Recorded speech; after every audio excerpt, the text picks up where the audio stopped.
We want to turn to the G20 and its aftermath, which is all about that. And we are very honored to be joined, as we continue the conversation, by Vijay Prashad, who is the executive director of the Tricontinental Institute. Vijay, thank you so much for being back with us. I was afraid you were going to say, speaking of Chinese puppets, and then go straight to me. Well, I don't know who I'd be talking to then. You're 100% independent. I was really nervous about that, Eugene, because that was a setup that I wasn't anticipating. Yes, okay. Well, the good news.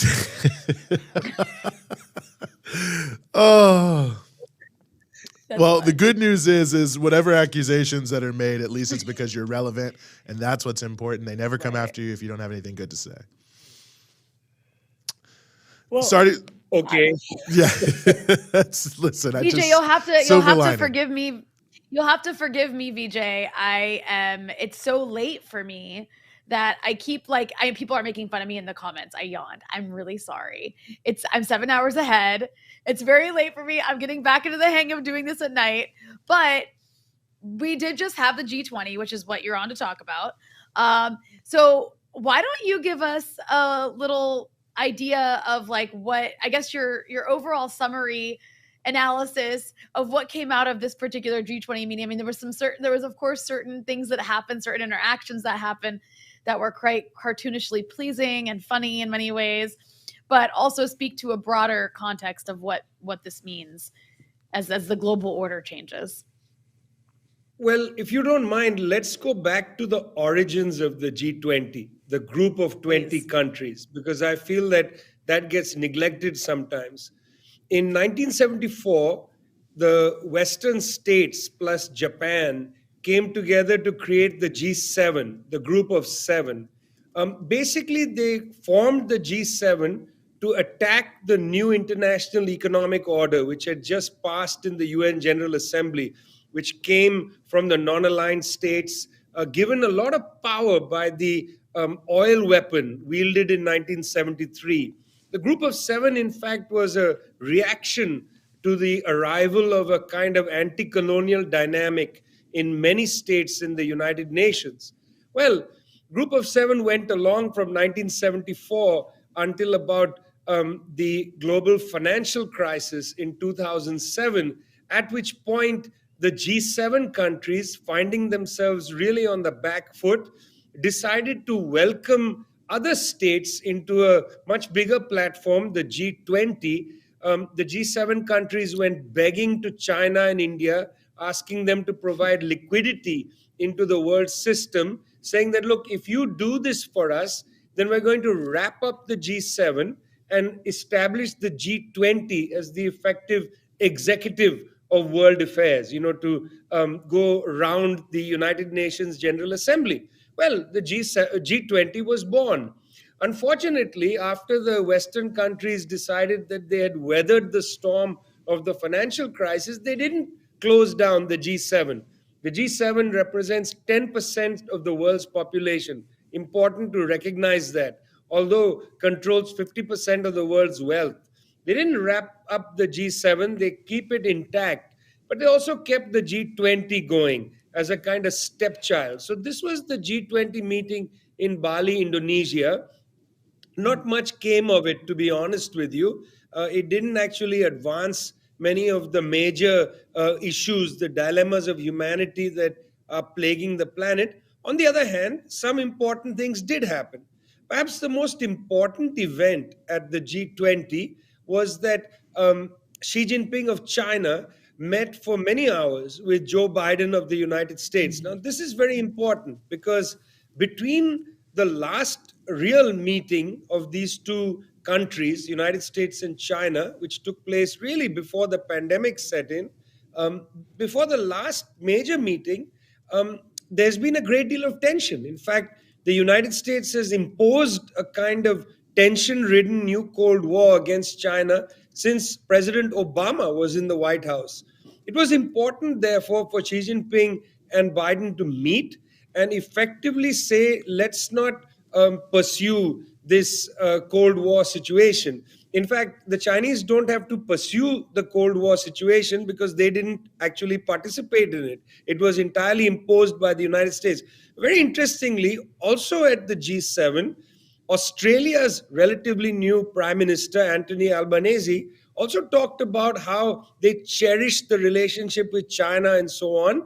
We saw just before the G20 meeting, a trilateral meeting of the United States, Joe Biden, the South Korean President Yoon, a man of the far right, and the Japanese Prime Minister, Mr. Kishida. The three of them met at the sidelines of the ASEAN meeting that happened just before, and also affirmed, while they talked in belligerent tones about China, they affirmed the need to, quote unquote, reset relations with China.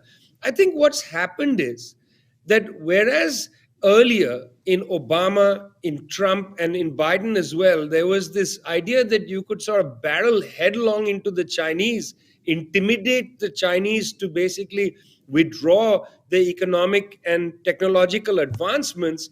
There's a recognition now in Washington it's not going to happen. So Biden himself had to say, listen, we need to manage our competition. I don't understand what that phrase means, managed competition. Manage it in what way? The United States is getting outflanked by much of the Chinese economy. So I don't know what they mean by manage. But effectively, G20, interesting meeting. The Indonesian president took them all off to plant trees. Very important because he highlighted the plight of the mangrove forests in Indonesia. Important gesture. Mr. Biden almost fell into the mangrove swamp, was saved by the president of Indonesia, Jojo. But of course, not much else except, as I said, the important quote unquote reset, as the Australian press is calling it, of relations with China. I think that's the headline of the G20 meeting. Mm-hmm. Well, I'm glad you raised that because I think, one of the critical questions about these multilateral forums in this era, and of course the Ukraine issue was a big issue and ultimately didn't really come up, but I know there's a lot of insistence to try to come up with some statement, but is whether or not the tensions that exist in groups like the G20 are heralding sort of the decline of a unipolar world order? Is this the eclipse of the U.S. sort of aegis over the world now that Biden is having to take a step back from some of his aggressive bellicosity from before? And I mean, obviously there are changes happening around the world. There's no doubt about that. But I just wonder how you look at that. And of course, the next G20 presidency will be India. And I think that's also designed to show, having Indonesia than India, that there is more unity perhaps amongst the big countries of the world. Anyway, let me stop editorializing and get your thoughts there. Well, the first thing is that certainly the United States is in a fragile position. I don't think the US State Department had any illusions that they could walk into the G20 meeting and have a statement come out there which condemned Russia. After all, Russia is a member of good standing of the G20. It's very unlikely that that would have happened. The worry was that no final statement would come out of the G20. That's what the Indonesians were privately talking about. Very worried that they were hosting the G20 meeting and there'd be no final statement. That would be a rebuke to their chairmanship. In fact, in the end, a statement was put out there, and I was very interested in the opening paragraph. In the opening paragraph of the Bali Declaration, there's a suggestion that the G20 effectively is not a place to adjudicate security issues. That was the direct statement in the opening paragraph, saying this is largely about trade, development, and so on. This is not about political matters such as stopping a war and so on. The G20 is just not that space. You want to deal with that? Go to the UN perhaps, or go to some other forum. I think that was an interesting compromise which everybody could accept, so that there was no attempt to either condemn the Russian invasion in Ukraine or to justify it. I mean, they just let it go because they had other things to talk about, including issues of the climate devastation and so on, which in fact I would say that there were more interesting things said at the G20 on this issue than at COP27 in Sharm el-Sheikh, because there was actually a conversation about the question of climate financing among senior leaders. Anyway, I don't have much faith that this is going to advance much. As it is, they have had this loss and damage fund, which they announced out of Sharm el-Sheikh. It's basically a warmed over version of the Santiago initiative that was taken in the COP25 in 2019, that was held in Santiago, Chile, where they already came up with a loss and damage. It's so interesting how the major powers in the world recycle. If the only recycling that happens are these initiatives that are supposed to save the climate from destruction. So we see, obviously, in the G20, a sign that the United States can't impose its will on the rest of the world. Well, what's the alternative? I think too hastily, people are beginning to see a fragmentation of US power and the emergence of new poles and so on. I just don't see that happening. What I do see happening is an increased appetite for regionalism. And perhaps, and I'll come back to this, the emergence of the BRICS. But first on regionalism, I mentioned that the G7 just basically comprises 10% of the world's population, if you add up the population of the 7 countries. But the Shanghai Cooperation Organization, the SCO, founded in 2001, comprises 40% of the world's population. Much larger percentage of the world's people belong to the SCO. Well, the SCO is nothing other than a kind of Asian bloc. It includes large Asian countries like China and India. In fact, it's really interesting that India is part of the SCO with China, because it also includes Pakistan, Iran, and so on. Russia. I mean, it is actually a considerable regional body. Lula is going to be inaugurated as the president of Brazil on the 1st of January 2023. Lula was the initiator of CELAC, the Community of Latin American and Caribbean States. When I was in Brazil meeting with the Lula team, they said that while it will be hard to move a genuine social democratic or even left agenda in Brazil internally, because the Congress is basically a right-wing Congress, Lula is going to spend a lot of energy on Latin American integration, in other words, regionalism. So I would just take these 2 examples of the Shanghai Cooperation Organization expanding, of CELAC, and the various movements to integrate South America and Latin America and the Caribbean. This is the direction in which we are going forward. No more single master, as a certain person said at the Munich Security Conference in 2007. I'll let your listeners guess who that certain person was. No more single master, but certainly greater regional development. Now, whether BRICS come back, that's another issue. But certainly BRICS is a pale shadow of the hope that was there in 2009. It's very well said. And something else that was really interesting to me, kind of watching the news reports about the G20, was the fact that basically all these international financial institutions were warning that, the global economic outlook looks so gloomy. It looks really gloomy. We just need to keep tightening our belts. And it's true. I think for these wealthy countries, the economic outlook does in fact look gloomy.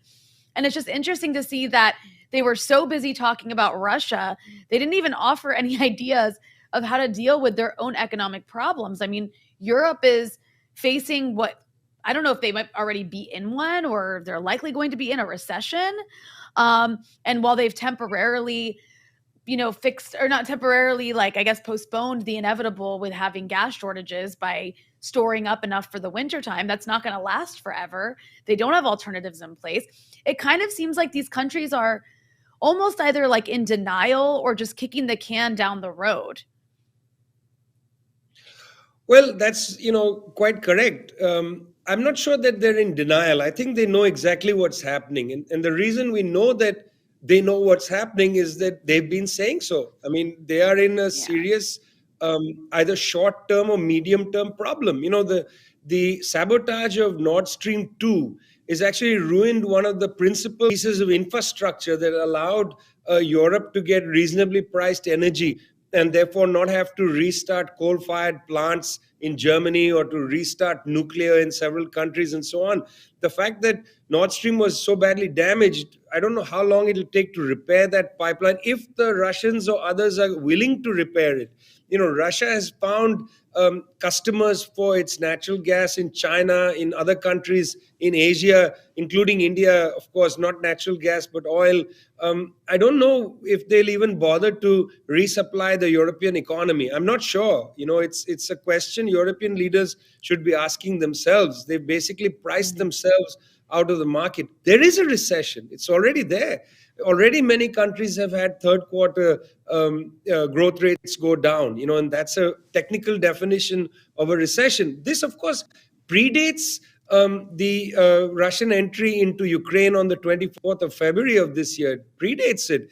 The recessionary pressure, in fact, predates the pandemic. In many countries, there was a possibility of recession even before the pandemic started. You already see this in 2019. So, yeah, I think they know what's going on, Rani. I don't think it's a lack of knowledge. I think their options are limited. Actually, if I'm to be quite clear, their options are limited. It's not even that they're burying their head in the sand, and the options are limited politically.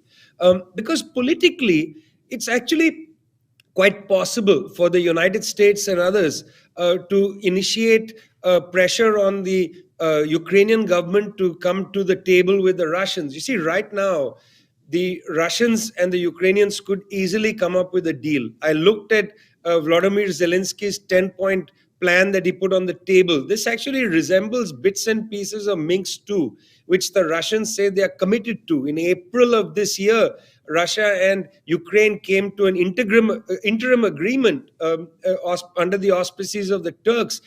There's space for an agreement between Ukraine and Russia. Unfortunately, United States, UK, and other Western states are putting pressure not to allow a negotiation. So that actually reduces the political options for these countries.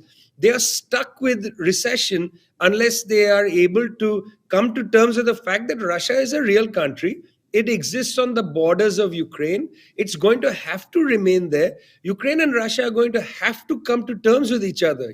They are permanent allies. I've said this before. Ukraine cannot be lifted out of its territory and plonked in the middle of the United States. It's going to have to live next to Russia. They're going to have to come to some terms. Well, until they come to some terms, the political options for France and Germany and Italy and so on are minuscule. They don't have any space of maneuver. They are trapped effectively in recession upon recession.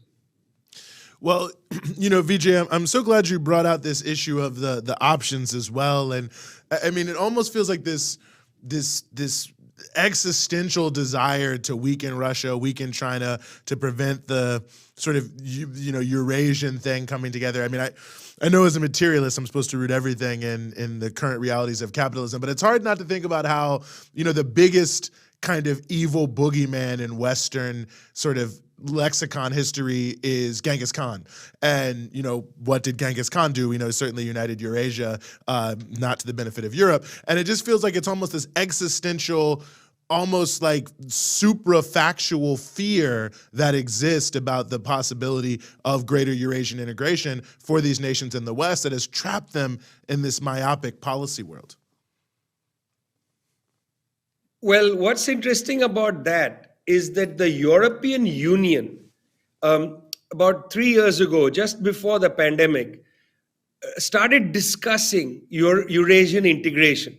Now, we know that Eurasian integration in the contemporary period is a product of the world financial crisis and of the wars that the West prosecuted against Iraq, Iran, and Libya.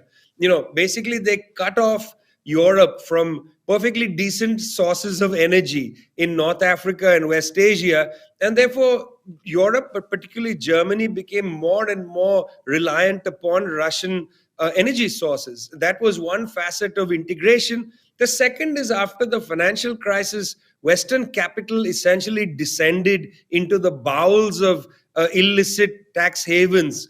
And it was Chinese capital that came to the table, which is why 17 Eastern European countries join, 17 European countries get involved one way or the other with the Belt and Road Initiative. It was a natural process as a consequence of these developments. Well, the European Union starts a discussion about 3 years ago about Eurasian integration. Now, what I find interesting is this is a time when there's a lot of pressure for European countries to stop allowing Huawei to provide 5G technology to European countries and so on. In the UK, in Germany, there was a big pressure from the United States. Don't allow Huawei in, they'll take away your privacy and so on. European Union released a study where they talked about Eurasian integration. So in fact, Eugene, what was interesting is the EU, the bureaucrats in Brussels had no problem with Eurasian integration. They had a problem with who they thought is calling the shots. In other words, a Eurasian integration dominated by Europe and behind Europe, United States and Canada is perfectly acceptable. If the G7 ran the integration, it was okay. In the same way as Russia was welcomed into the G7, for a while it was the G8 because Russia was a part of it. As long as Yeltsin and then Putin was subordinate to the G7 countries, Western Europe and North America, all was okay. So in fact, I was quite interested to find that they didn't have a problem with Eurasian integration per se. They had a problem with who was dominating it. And if it appeared as if in the driver's seat was China and Russia, then it was outrageous. If Europe was colonizing or recolonizing Russia and China, that was fine. So in fact, they don't have a principled objection to Eurasian integration. They have a principled objection to not being in charge and benefiting principally from that integration. Well, there we go. That's the center of gravity on which everything else is orbiting around.